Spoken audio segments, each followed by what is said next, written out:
Good evening, and welcome to Creative Broadcasting, the station of unlimited possibilities. Presents Creating Your Seat at the Table with your host, Ashley Little, as she welcomes her guest to the table. Welcome to Creating Your Seat at the Table. I am your host, Dr. Ashley Little. A little bit about myself: corporate executive by day, award-winning serial entrepreneur by night, CEO and founder of Ashley Little Enterprises, LLC, and founder and owner of Talk Radio and TV Network, LLC. Tonight, we have an amazing special VIP guest by the name of Corinthia Barber. A little bit about her. Corinthia has over 20 years of experience in organizational development, education and training, and human resources. Recognized as an exceptional strategist, world-class speaker, seasoned business consultant, and leadership coach, she currently serves as an adjunct faculty member, board chair and president of Professional Development Associates, LLC, a consulting practice that provides coaching, consulting, and organizational development service to organizations. Under her leadership, the firm has provided a wide range of organizational development and training services, including workshops, facilitating focus groups, seminars, and retreats, and coaching. Ms. Barber has designed, developed, and facilitated training programs for companies of all sizes, including federal, state, corporate, and nonprofit organizations throughout this country and abroad. She has presented workshops and training for over 100,000 individuals from all levels of an organization, representing a broad range of ethnic, cultural, and social economic diversity. Ms. Barber has been recognized for her expertise in the areas of leadership, motivation, supervision, coaching, communication, conflict management, diversity and inclusion, customer service, community engagement, and workplace violence. She has been recognized by the Graduate School USA, formerly USDA Graduate School, as a distinguished faculty member. She has served as an adjunct faculty member at the U.S. Office of Personnel Eastern Management Development Center and the George Washington Center for Excellence in Public Leadership, Penn State University, and the Community Colleges of Baltimore County. Ms. Barber has served in both appointed and elected office and is a respected advisor to many corporate executives, elected and public officials. She facilitates relationships with local and state throughout the country. She is an active participant in the U.S. Conference of Mayors, the National League of Cities, the National Association of Black County Officers, and the Maryland Association of County Officers. Ms. Barber's unique background and expertise provides a broader perspective, coupled with a multidisciplinary network of strategic partners available to her clients. Ms. Barber received her undergraduate education at the University of Pittsburgh and completed her graduate studies at Penn State University. She is a graduate of Leadership Maryland and Coach University. Her memberships include Association for Talent Development, Women in Communications, and National Association of Female Executives. She has served in leadership roles in the Baltimore City Foster Care Review Board, St. Stephen's Youth Center Board, and Baltimore Neighborhood East, Stadium Place Board, the Weinberg YMCA Advisory Board, the Northeast Community Organization, and Baltimore Votes. And she served as the first woman chair of the Board of Trustees of Maryland Automobile Insurance. The Daily Record named Ms. Barber one of the 2016 Maryland Top 100 Women in Maryland for her leadership accomplishments and community service. Leadership Maryland honored her at the 25th anniversary celebration in October 2017 for her statewide leadership and impact. She is a life member of Alpha Kappa Alpha Sorority Incorporated and the Baltimore Link, Inc. Welcome to the table, the amazing Corinthia Barber. How are you? I am well, and thank you so much for inviting me, and I am happy to be at the table tonight with you. You are welcome. I am humbled to have you at the table. You have done broken some amazing glass ceilings. So please tell our listeners more about your journey. Well, I started my first business at the age of 9. I am blessed to be from a very large family, and I am the youngest of 7. So I grew up watching my grandparents, uncles, aunts, and my older siblings who all had businesses. So at the age of 9, I told my parents, I want to start a business. And thankfully, they embraced that and nurtured that. And that was the beginning of a foundation that I now have built several businesses upon. And as I reflect back, there are so many lessons I learned at that young age that have benefited me in my current consulting business, which I've had for over 20 years. And I've had other businesses through the years. I've owned a ladies' clothing boutique. I've owned rental properties. But all of those things have equipped me with skills and competencies that that inform the work that I do today, that allows me to help grow and develop other leaders. I love that. I love that. And thanks for sharing, more about your journey, because as I said, you've broken glass ceilings. So let's talk more about your passion for, building companies and leading and showing them how to effectively lead, right? Companies of all sizes. Let's talk about it. Why are you so passionate about that? Well, right out of undergraduate, I worked in corporate America. And when I entered corporate America, it was with the perspective that I was going to learn as much as I could to apply it in my own business, because I knew I was not destined to stay in a quote-unquote job for the rest of my life. But during that time in corporate America, I noticed that there was so much dysfunction. There were so many organizational issues. And people just not being able to communicate effectively, to resolve differences, and which led to low morale and other organizational challenges. So for me, that, I think, started my focus and my passion to positively shift the dynamics that exist in so many organizations. So when I am uniquely positioned as a consulting practice to be able to provide organizational development services, curriculum design, and facilitation, as well as coaching services. Usually, organizations have to go to different companies for those three different services. So when I get a call from an organization and they say, we are having some issues with morale, or there's conflict, we just don't know what to do, I am able to go in and assess the situation to identify the underlying issues, and then come up with a strategic plan to address the issues. And usually the strategy is a combination of coaching and training, and helping people to build their capacity as well as their awareness and knowledge of organizational dynamics and team building. Because, the reality is most people spend most of their time at work. And even now we're in a virtual environment, but you're still connected in the work environment for at least 8 hours a day. And so why would you want to be in an environment that's unhealthy or dysfunctional?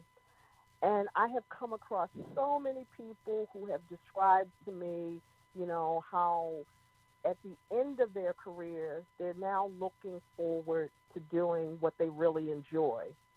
And that's so disheartening to me, to know that people are spending 20 and 30 years doing things they don't like and working in environments that are unhealthy.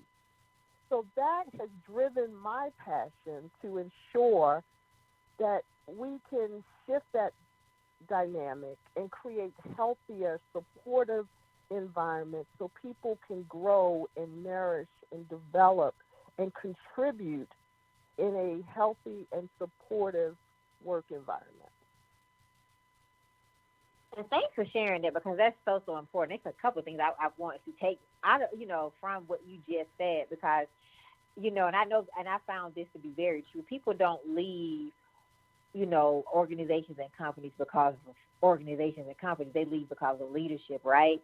And so can we Yes. talk more about that? And I know you probably have seen this over and over again, right? To be able to go in there and really, help them figure out what's going on. I'm sure some of that has always trickled back to the leadership, right? Absolutely. And it's important to understand just because someone has been hired or promoted into a position with leadership authority, that does not make them a leader. Mm-hmm. And, universally, most often people get promoted because of technical expertise in one Mm-hmm. specific area. And when they get promoted, they might not even perform that function any longer. They are now required to utilize a totally different skill set to, motivate, encourage, you know, train, build teams, all of those facilitative skills.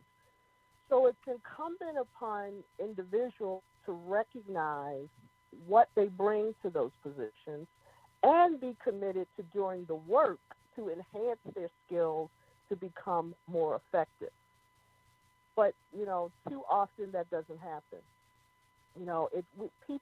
We need leaders who are leading by example, who understand servant leadership, to understand that their role is to coach and mentor and teach and train and encourage and support and help in the development of others. Because the true measure of leadership success is how many other people you've helped to move beyond where they were when they became a member of your team. And really looking at how to increase leadership impact, influence, and affect. And those things, once individual leaders understand that and demonstrate those things, then we'll have healthier organizations where people can thrive. And ultimately, that enhances productivity and retains employees. Because as you said, people don't leave generally because, they don't like the company. It's because that specific unit, department, and the leadership there is not understanding their role and the impact that they're having on their subordinates. Powerful, powerful nuggets. Now, I hope our listeners are really writing these nuggets down that Corinthia is sharing tonight. And so let's talk about communication, because I know you speak about that a lot. Effective communication, can we talk about that and why that is so, so important? I mean, for any company, any organization, our communication skills, right? And I think sometimes, and I'm sure you can agree, people think they have the best communication skills, but they really don't. So you are talk about absolutely that. correct.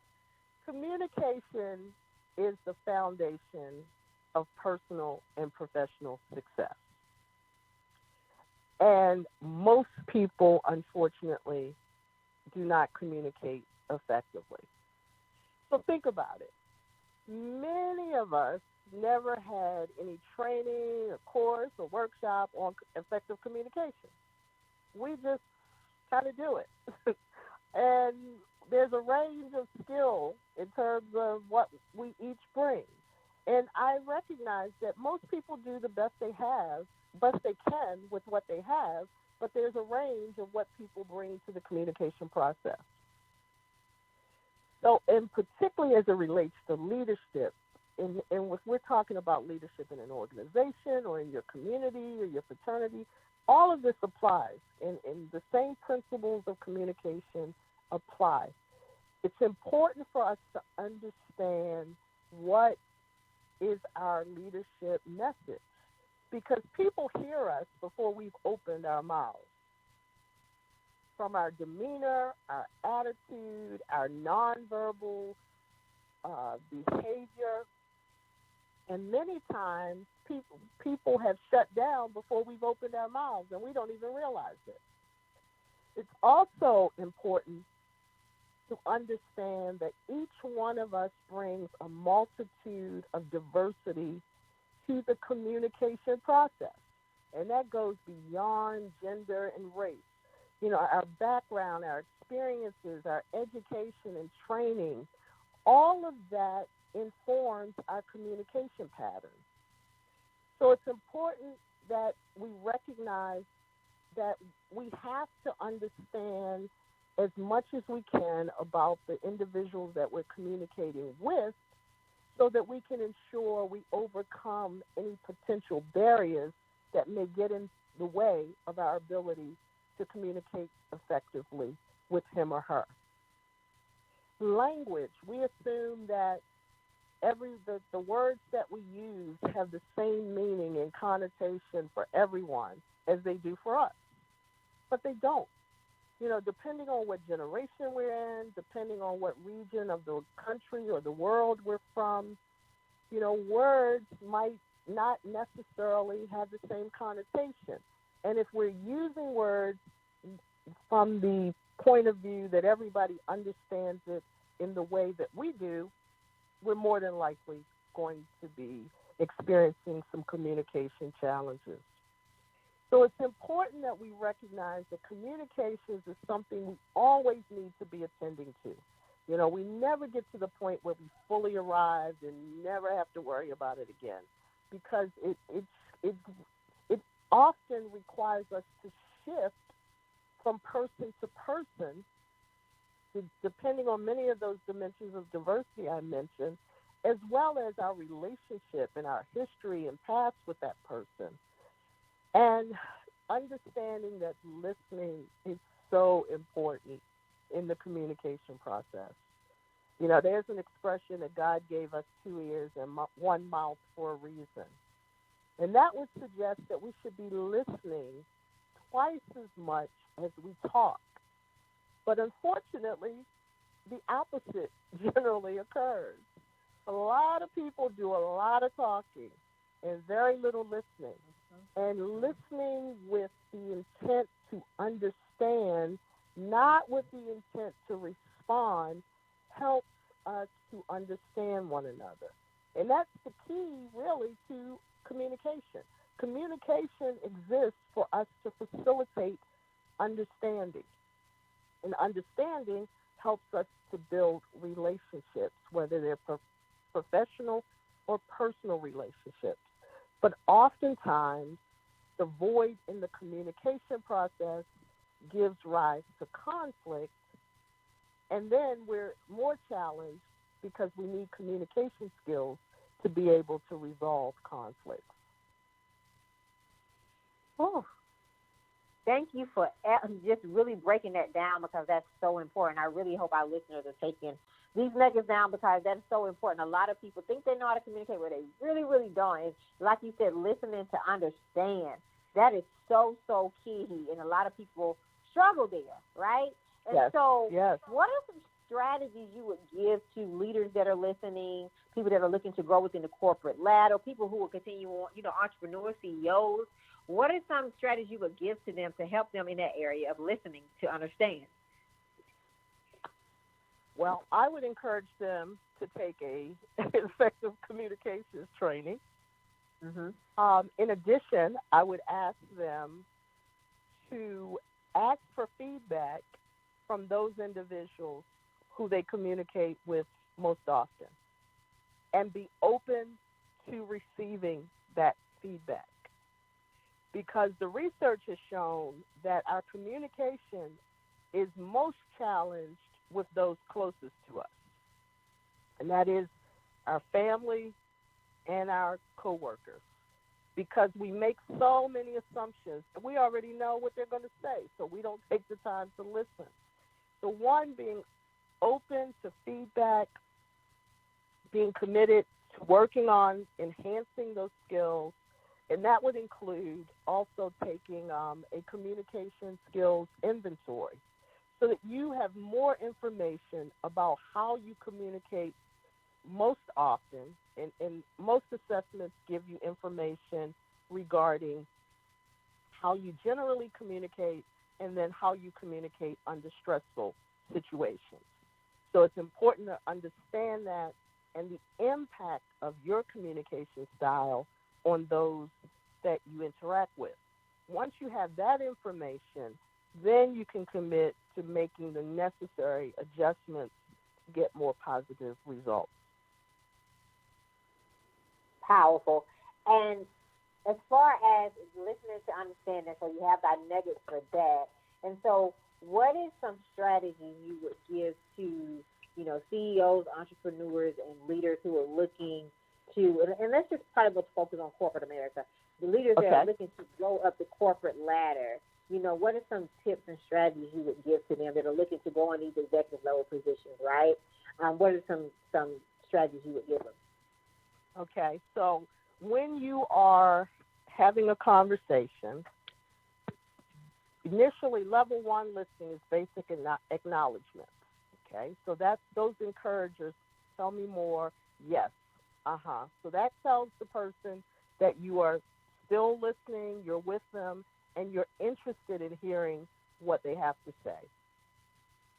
Level two, probing questions. So at an appropriate time, without interrupting, you can interject and say, I want to be clear that I'm getting this, and ask a question for clarification, an open-ended question to get additional information. So that helps you to be sure that you have understood what the person has said in the way that they needed you to understand it. Excuse me. Paraphrasing is essential, and I should have said that earlier. In order to ensure that we are communicating effectively, we must paraphrase what we have heard, not what, and notice I said what we've heard, not what they said. And that gives the speaker, the person we're talking to, the opportunity to clarify the message for us or to confirm for us that we have in fact heard what they intended for us to hear. Because many times there's something that gets in the way, and what we've heard is not consistent with what they intended for us to receive. So at paraphrasing, asking probing questions, and then asking additional questions, reflective questions, to convey what may be the emotion or the impact that may surround the facts of the message that the person is conveying to us. Because generally when people talk with us, there's the facts or the content of the message, and there's something about how it has impacted them or how they feel about it that they are conveying as well. So we must listen for both of those dimensions of messaging, because without that, we don't fully understand what we need to understand. And in the workplace, too often, we listen without that two-way engagement, without that confirmation, without that reflective listening aspect. And then we go off and we complete an assignment, a project, a report, and we come back and, the person asks us, what is this or why we've done it? And we'll say, well, this is what you asked for at the meeting last week. And the person says, no, that's it.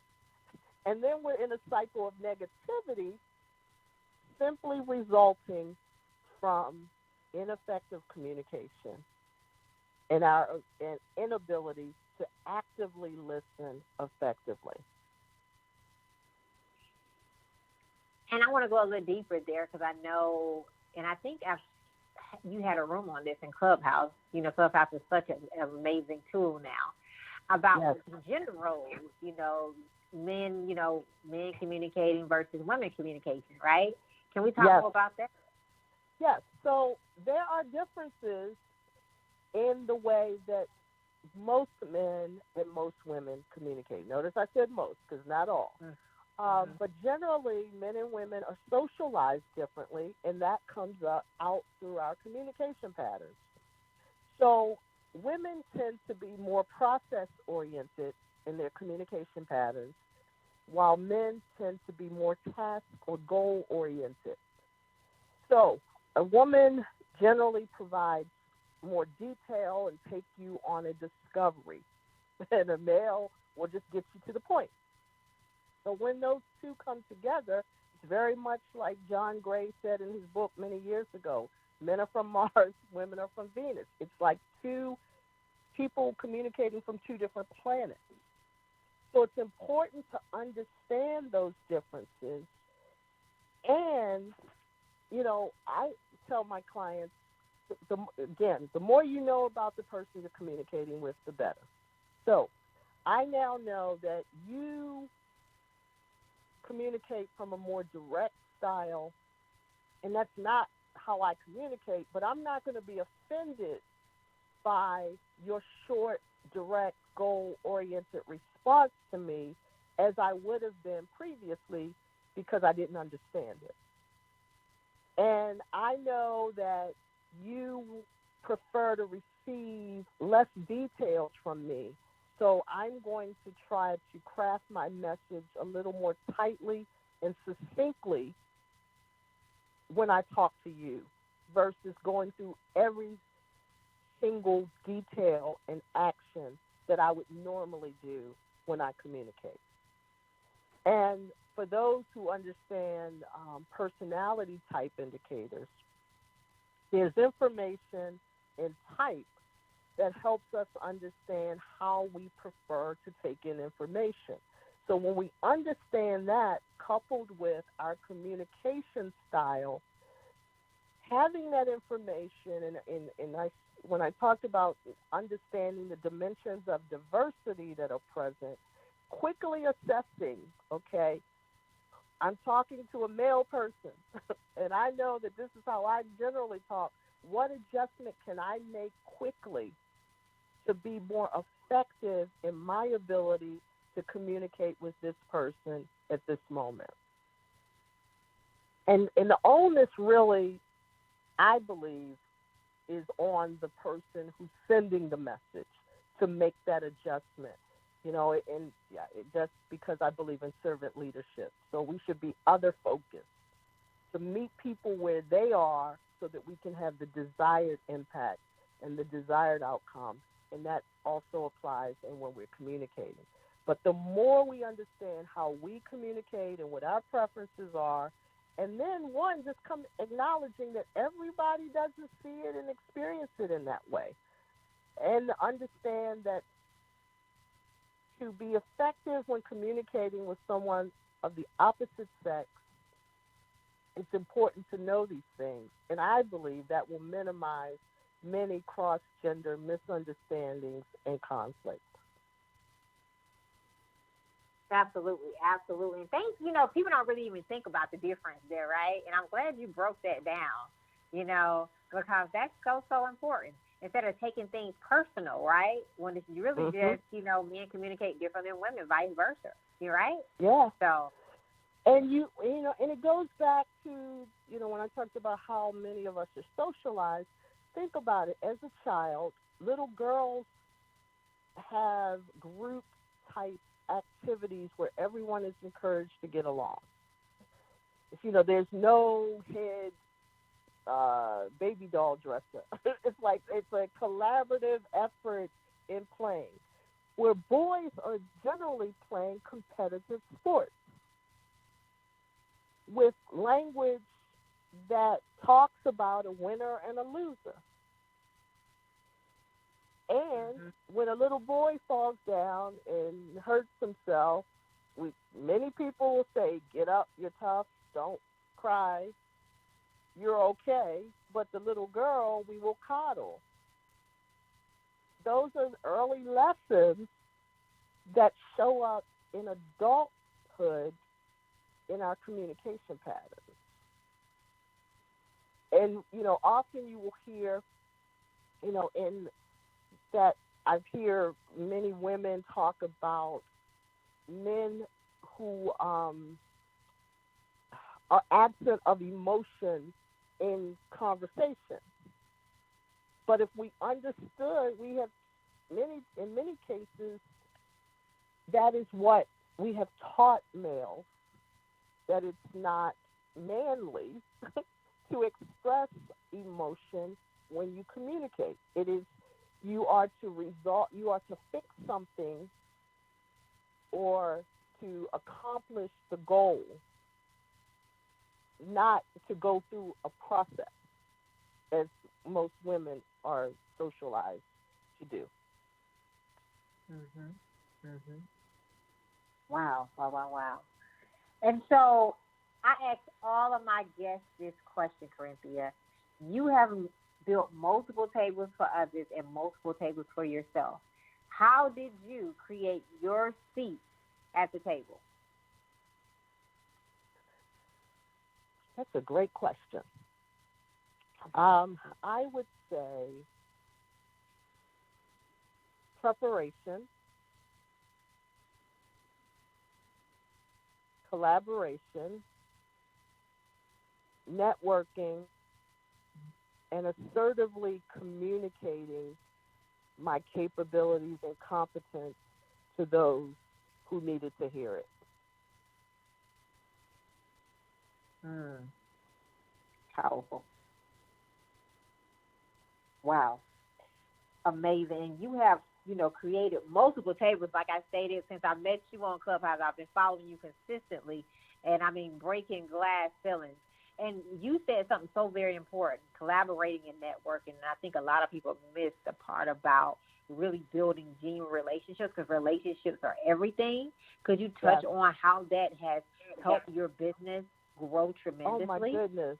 Oh yes, So when I talked about communication giving rise to relationships, so interaction, I believe I subscribe to interaction gives rise to communication, and communication gives rise to relationship. And I believe that should be done in a very authentic way. So when we talk about networking, it is extending yourself in friendship and relationship to others, not asking for anything and not looking for anything, looking to see how you can support and assist. And whatever may come to you, it may not even come from that individual, it will come from somewhere else later down the road. So my initial clients when I started my consulting business really were friends. And it was friends I'd had for years. And I didn't become their friends because of what they could do for me, but they were people I met along the way, and we kept in touch. We could, supported one another. And, for example, one of my friends years ago worked for the governor of the Virgin Islands. And he called me one day and said, and I don't even remember what it was now, but my answer was, does it mean coming to the Virgin Islands? Absolutely, I do that. But I was the first person he thought of to provide the service that they were looking for their staff development, because of the relationship we had built years prior. So networking is so important. I have belonged to a number, as you mentioned, I've served on a number of boards. I've served in elected and appointed office, and I was first appointed to office not because I had a desire, but because I was recognized for work I was doing in the community and the relationships I had built with people, including those who were making this decision.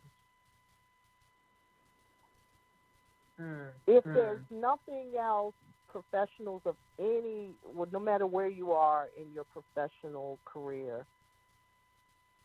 do not underestimate the value of networking. I want to emphasize, and it's not just about that expression, your network is your net worth, but when you build authentic and genuine relationships, you grow as a person, and you are able to collectively benefit from those connections.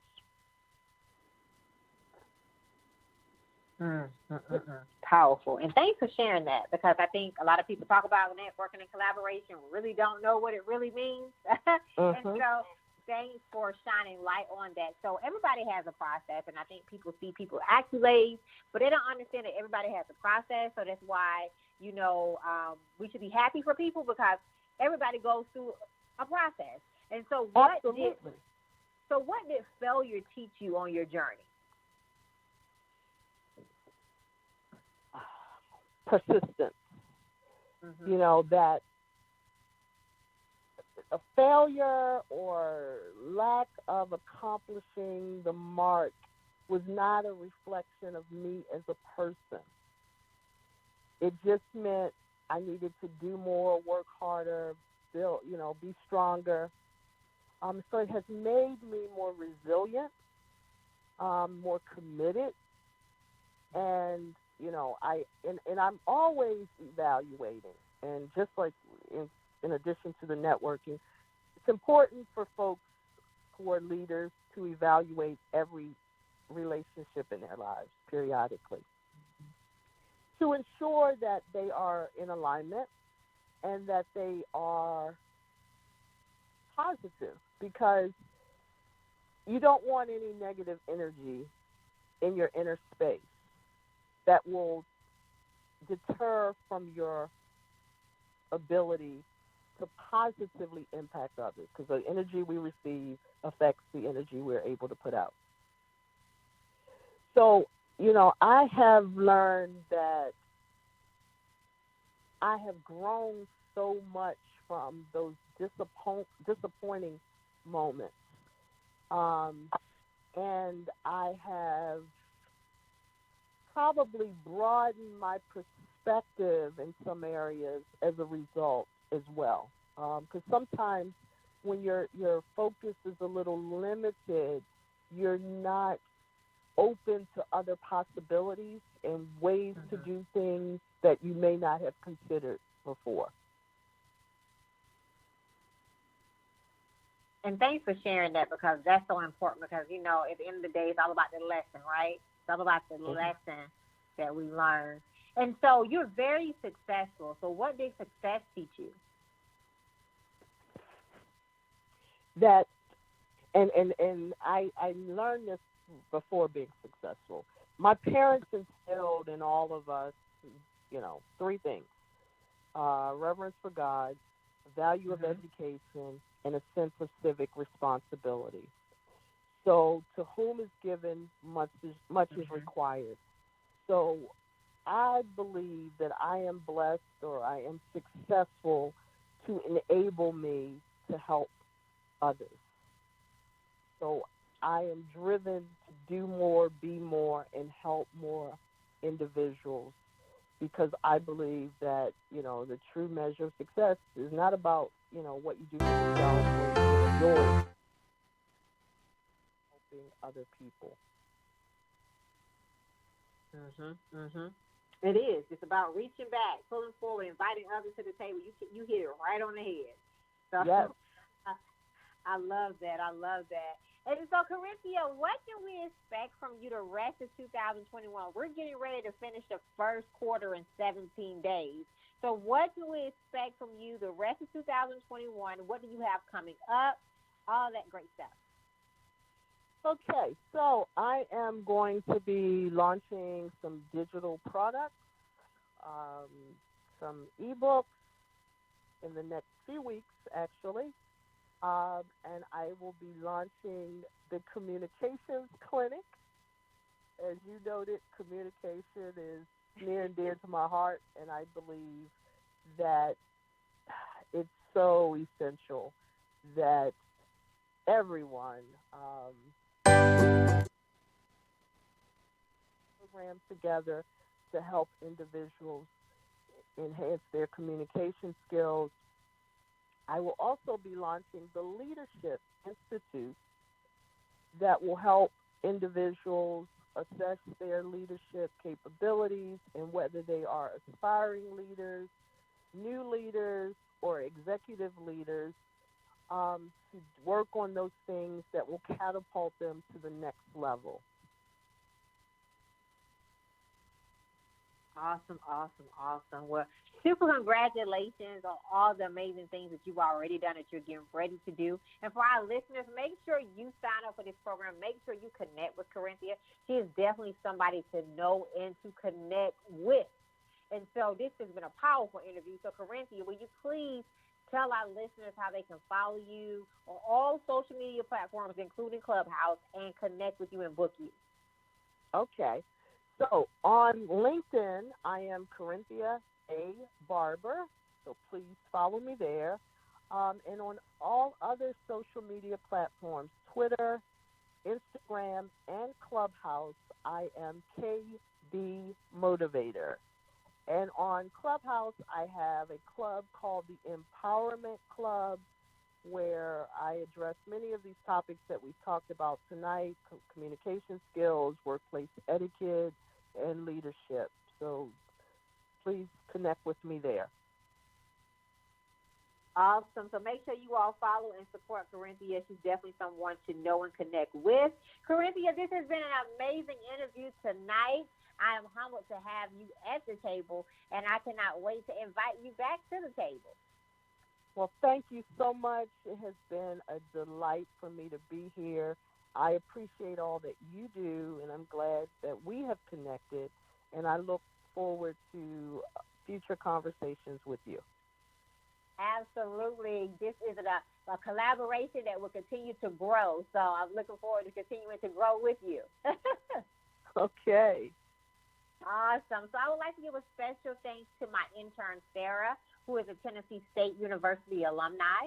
I would also like to give a special thanks to my intern, Bonteria, who is a student at Winston-Salem State University. You all may follow me on Facebook at Dr. Ashley Little and on Instagram at _Ashley A. Little. Thank you. Thank you for tuning in to another episode of Creating Your Seat at the Table, where Ashley speaks with corporate professionals, celebrities, entrepreneurs, authors, and speakers who are transitioning or have transitioned to entrepreneurship.